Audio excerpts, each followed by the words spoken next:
अस्सलाम वालेकुम। अगर अल्लाह ताला ने आपको अमीर बनाया है, रुपया पैसा दिया है, इतनी इज्जत बख्शी है, तो आपको चाहिए कि आप उस इज्जत को, कदर को बनाए रखें, इस दुनिया में भी और आखिरत में भी। आप अपने नौकर के साथ किस तरह का सलूक करते हैं, अगर आप उसके साथ अच्छा सलूक करते हैं तो आप यहाँ पर भी इज्जत पाएंगे और अल्लाह ताला के पास भी आपका मर्तबा बुलंद होगा। आप अल्लाह के पास भी इसकी इज्जत पाएंगे। आपके पास कोई नौकर काम करता है तो आपको उसको जलील हकीर मत समझें, क्योंकि वो भी इंसान होते हैं। लेकिन उन बेचारों की गलती क्या होती है, सिर्फ ये कि वो गरीब होते हैं और अपनी गुर्बत की वजह से आपके पास काम करते हैं। तो आपको उनको हकीर नहीं समझना चाहिए, बल्कि उनको इज्जत देनी चाहिए, उनकी हौसला अफजाई करनी चाहिए। क्योंकि अगर आप उनके साथ सख्त रवैया रखते हैं, वो बज़ाहिर तो आपकी इज्जत करेंगे, लेकिन उनके दिल में आपके लिए कोई इज्जत नहीं होगी, बल्कि आप उनकी दिल आज़ारी करते हैं। इसी तरह से आपको एक हदीस बयान करती हूँ कि हमें हुज़ूर पाक सल्लल्लाहु ताला अलैहि वालैहि वसल्लम ने किस तरह से नौकरों के साथ सलूक करने का हुक्म दिया है। कि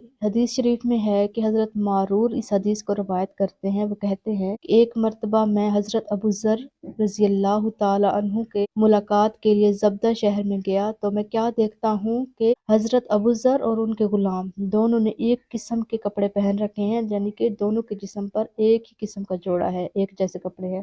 तो वो कहते हैं कि जब मैंने उनको एक ही लिबास में मलबूस देखा तो मेरे दिल में जो है सवाल आया, और मैंने हज़रत अबू ज़र से इसके मुतालिक पूछा कि ए अबू ज़र, ये क्या माजरा है कि आपने भी एक किस्म के कपड़े पहने हुए हैं और आपके गुलाम ने भी आपकी तरह के ही कपड़े पहने हुए हैं। तो हज़रत अबू ज़र रज़ी अल्लाह ताला अन्हु ने जवाब दिया कि एक मर्तबा मैंने एक शख्स को गाली दी और उस शख्स ने जो है हुज़ूर पाक सल्लल्लाहु ताला अलैहि वसल्लम से मेरी शिकायत कर दी। तो आप सल्लल्लाहु ताला अलैहि वसल्लम ने मुझे बुलाया और मुझसे फरमाया कि ए अबू ज़र, तूने क्या किया है? तुमने एक माँ की गाली दी है। तुम एक मुसलमान हो, फिर भी उसके बावजूद भी तुमने एक माँ की गाली दी है। अब भी तुम्हारे अंदर जो है ज़माना जाहिलियत की खसलत बाकी है। इसके बाद वो कहते हैं कि हुज़ूर सल्लल्लाहु ताला अलैहि वसल्लम ने मुझे नसीहत फरमाई कि ए अबू ज़र, तुम्हारे जो नौकर होते हैं, गुलाम होते हैं, वो तुम्हारे दीनी भाई हैं। तुम इनके साथ अच्छा सलूक किया करो, बिरादराना सलूक किया करो। तुम जो खुद खाते हो वही इनको भी खिलाया करो, जो तुम खुद पहनते हो वही इनको भी पहनाया करो। अल्लाह ताला ने इनको तुम्हारे मातहत बनाकर भेजा है। इसका मतलब ये नहीं कि तुम जिस तरह का मर्जी इनके साथ सलूक करो, जिस तरह का मर्जी काम करवाओ। और ये भी फरमाया कि नौकर से उसकी मुशक्कत से ज्यादा काम हरगिज मत करवाया करो, यानी कि जो काम वो करने की सलाहियत नहीं रखता, उसकी ताकत से ज्यादा है, वो काम ना करवाया करो। अगर करवाते भी हो तो खुद मिलकर उनके साथ काम करवाया करो। तो हजरत अबू ज़र कहते हैं कि उसके बाद आज तक मैं यही सलूक कर रहा हूँ, यानी कि मैं जो खुद खाता हूँ अपने नौकर को भी वही खिलाता हूँ, जो मैं खुद पहनता हूँ अपने गुलाम को भी वही पहनाता हूँ। इसलिए आप मुझे और मेरे गुलाम को जो है एक जैसे कपड़ों में देख रहे हैं। इस हदीस में हुज़ूर पाक सल्लल्लाहु ताला अलैहि वसल्लम ने हमें क्या सिखाया है कि हमारे जो गुलाम हैं वो हरगिज मतलब हकीर ना समझे उनको, वो तुम्हारे दीनी भाई हैं।